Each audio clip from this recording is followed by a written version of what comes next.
기존의 전통적인 제작 시스템으로는 지금의 이런 패러다임에 도저히 적합하지 않은 그런 구조로 변해가고 있다는 점, 그런 점을 우리가 좀 주목할 필요가 있는 것 같아요.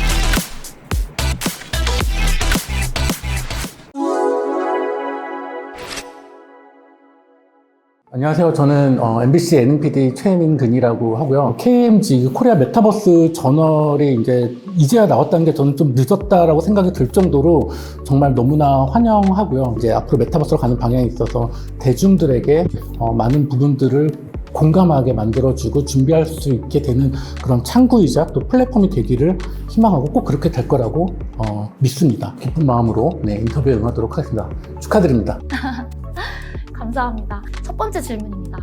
PD님께서 굴지의 유명 프로그램들을 많이 연출하셨는데 그 차기작도 비슷한 포맷의 어떤 일반적인 프로그램을 하셨을 수도 있는데 어떻게 보면 굉장히 혁신적인 AI PD가 연출하는 프로그램을 연출하셨습니다. 그 계기가 어떻게 되시는지 궁금합니다. 제가 2022년 9월인가요? 11월 달쯤에 이제 챗GPT가 나왔을 때 제가 좀 많이 놀랐었거든요.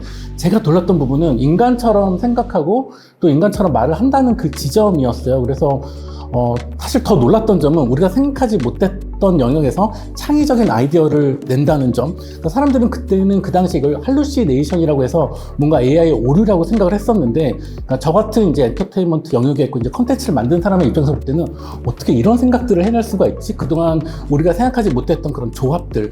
제가 경험한 AI는 조합을 굉장히 잘하는 것 같아요. 그래서 저는 AI에게 한번 능동적으로 주체적인 역할을 맡기면 어떠한 결과물이 나올까 좀 궁금했었고, 그동안 AI를 뭐 장치나 수단으로 쓴 그런 프로그램들은 있었지만 AI에게 온전히 모든 것들을 연출을 맡기고 제작을 이렇게 진행을 했었던 적은 없었기 때문에 또 최초이기도 하고 또 그런 호기심에 이제 진행을 하게 되었고요. 물론 이제 회사에서는 다 이걸 받아주지 않았죠. 그 당시 AI에 대한 이해도도 없었고 뭔가 검증된 시스템이 없었기 때문에 제가 이제 여러 군데 제작사에 막 다 지원을 했었었는데 다 거절당하고 마지막에 이제 과기부에서 운이 좋게도 이제 제작 지원금을 받아가지고 PD가 살아왔다라는 프로그램을 이제 제작을 하게 되었습니다. 저는 이제 20년 동안 이제 방송 현장에 있으면서 한 2년 전부터 요 AI가 이제 등장하기 시작한 그 시점부터 아예 패러다임이 바뀌는 되게 빅 체인지 시점이라고 생각이 들었습니다. 그리고 나서 한 지난 1년 동안 좀 살펴보면은 AI에 대한 관련된 이야기는 굉장히 많았었죠. AI에 대한 관심도 되게 많았지만 하지만 솔직히 AI가 만든 이렇다 할 또 대중들이 좋아할 만한 어떤 검증된 컨텐츠는 나오지는 않았던 것 같아요. 사실 저의 관심사는 AI를 어떻게 활용하고 수단으로 사용한다는 것보다는 AI가 좀 주체적으로 능동적으로 인간처럼 결과물을 내놓는 그런 능동적인 주체를 만드는 거에 더 관심이 있었습니다. 이런 AI라는 단어가 굉장히 많이 활용되고 사용되고 있는데 저는 이 개념을 좀 명확하게 할 필요가 있다고 생각이 들어요. 엔터테인먼트 영역에서 AI가 좀 작동되고 있는 영역은 아무래도 버추얼 아이돌이 있는 것 같은데요. 버추얼 아이돌은 어떻게 보면 AI를 매개체처럼 써서 아바타를 이용해서 이제 어떠한 효과를 내는 또 수용자들에게 반응을 이끌어낸 좀 그나마 성공적인 영역이었던 것 같고 대부분의 AI 컨텐츠라고 하면 AI의 어떤 생성 툴을 활용을 해서 그런 다양한 컨텐츠를 많이 만들어내는 것 같습니다. 근데 우리는 경험을 한 것 같아요. 신기하고 놀랍긴 하지만 그렇다고 해서 어떤 대중들이 또 향유하고 즐길 만한 그런 이렇다 할 컨텐츠는 저는 없다고 생각을 하고 저는 이 AI를 우리 인간처럼 능동적이고 주체적이고 인간처럼 보여지는 게 아니라 인간처럼 느껴지게 하는 그런 과정에 저는 관심이 많습니다. 이게 왜 중요하냐면 우리가 AI를 어떻게 보는가에 따라서 그 결과물이 달라질 수 있기 때문이거든요. AI를 그냥 단순히 어떠한 수단이나 도구로 활용을 한다면 수많은 그냥 영상 창작물을 생성을 해내겠죠. 그리고 AI를 어떤 매개체로 생각을 한다면 그런 아바타들이 많이 나올 것 같은데요. 제가 관심 있어 하는 부분들, 이렇게 AI를 어떤 능동적으로 주체적인 존재로 보고 그 AI와 상호작용을 통해서 어떠한 새로운 영역과 어떤 결과물을 만들어내는 작업을 계속 진행이 된다면은, 그동안에 우리가 생각했었던 그 콘텐츠의 본질 자체도 많이 바뀌고, 그동안의 어떤 제작 시스템도 많이 바뀔 수 있다고 생각이 들어요. 저는 지금 이 엔터테크라는 영역, 엔터테인먼트와 이제 AI가 융합돼서 이제 새롭게 각광받고 있는 엔터테크 영역에서 이 지점이 가장 핵심이라고 생각이 들고요.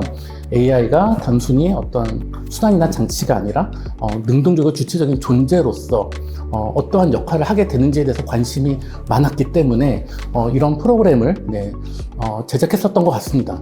지각 변동이 일어나는 그런 느낌인데요. 이제 PD님께서 만드신 프로그램이 세계 최초라는 타이틀을 얻었어요. 어떤 생각을 하시나요? 되게 중요한 지점인데 이게 처음 시도하는 건 항상 어려움이 따릅니다.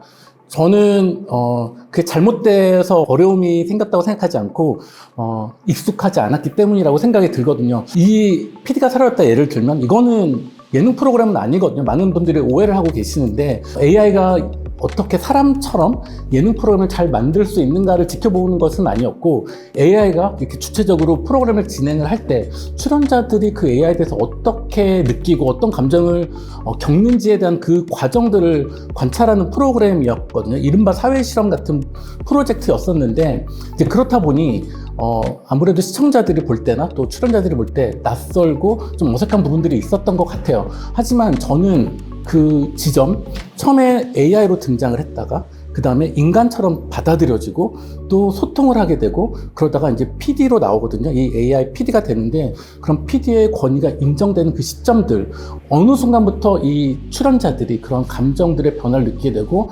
처음에는 그냥 기계의 장치에 불과했었던 AI가 사람이 되고 또 PD로서 이제 권위가 받아들여지게 되는지 그 과정들을 살펴보는 프로그램이었습니다. 그래서 저는 이게 대중적으로 반응이 좋지 않을 거라는 예상은 했어요. 왜냐면 실험에 가까운 프로젝트였기 때문에. 그래서 지금 뭐 많은 그런 독한 서바이벌 프로그램들도 많고, 뭐 그런 블록버스터 서바이벌에 비하면 굉장히 어떻게 보면 소소한 그런 감정의 변화이지만 저는 그 시점들, AI가 받아들여지고 AI 권위에 따라서 AI 지시에 따라가게 되는 그 출연자들의 변화, 또 중요한 거는 AI 권위가 받아들여지게 되면 더 중요한 지점은 그 사람들 간의 갈등이 생기고 사람들끼리의 어떤 집단이 분열이 되거든요. 그래서 이런 과정들을 좀 유심 있게 보면 좀 흥미로운 지점이 아닐까 생각이 들고요. 출연자들 같은 경우는 처음엔 굉장히 낯설어했고 어색했다가 나중에는 이제 감정적으로 좀 몰입이 되어서 심지어 자기가 했었던 그런 말들 때문에 AI가 나에 대해서 좋은 평가를 안 해준다고 생각하는 경우도 나왔습니다. 사실은 AI는 그런 감정을 느끼는 건 아니었거든요. 예를 들어서 어떤 출연자는 AI가 너무 바보 같아 라는 말을 했는데 AI가 계속 그 출연자에게 좀 이상하게 점수를 많이 안 줬거든요. 점수 많이 안 주고 출연료도 많이 안 주고 항상 꼴찌가 돼서 이 출연자는 AI에게 내가 안 좋은 얘기를 했기 때문에 계속 AI는 이런 평가를 하는구나 라고 생각을 하더라고요. 근데 사실 AI는 그런 감정이 없거든요. 근데 중요한 점은 그런 감정을 느꼈다라는 지점이거든요. 사실 이런 그 지점들을 좀 보고 싶었고 이런 것들을 바탕으로 인해서 이제 제가 작년 12월에 새로 촬영한 프로그램들은 AI가 아이돌을 재조합하는 프로그램을 이제 촬영을 했었는데, 이제 좀 AI가 점점 인간으로 느껴지고 그런 권위가 느껴지고 또 AI와 같이 협업을 하면서 새로운 콘텐츠, 스토리텔링이 아니라 스토리 두잉으로 가는 그런 과정들을 보는 그런 프로젝트라고 보시면 좋을 것 같습니다. 시청자들도 처음에 많이 낯설어 했는데 관심 있어 하는 분들은 회차가 거듭될수록 좀 많이 몰입되고 시청률도 조금씩은 올랐었습니다. 네. 그렇다면 콘텐츠 제작 방식의 가장 큰 변화는 어떤 거라고 생각하세요? 그러니까 사람들은 이 AI가 들어오면서 주목하고 있는 점이 이제 AI 제작 공정들이나 공정이 좀 축소되고 좀 효율적으로 바뀌고 비용이 절감됐다는 얘기를 많이 하고 아마 그런 사례들을 많이 보여주는 것 같습니다. 근데 하지만 저는 이게 핵심은 아니라고 생각이 들고 저는 AI가 콘텐츠에 들어오면서 제일 중요한 지점은 서사 구조가 바뀌고 있다는 것이거든요. 기존의 어떤 스토리텔링의 서사 구조, 즉 우리가 어떤 기획을 해서 어떤 기획안을 만들고 대본을 써서 촬영을 해서 플랫폼에 올리는 이런 전통적인 제작 시스템은 이제 급격히 무너지고 있고 이제 이런 스토리텔링에서 이제 매체와 서사 구조가 이제 융합되어져 가는 스토리 두잉으로 간다는 게 핵심이라고 저는 생각합니다. 이게 콘텐츠의 본질이 바뀌고 있다는 점이거든요.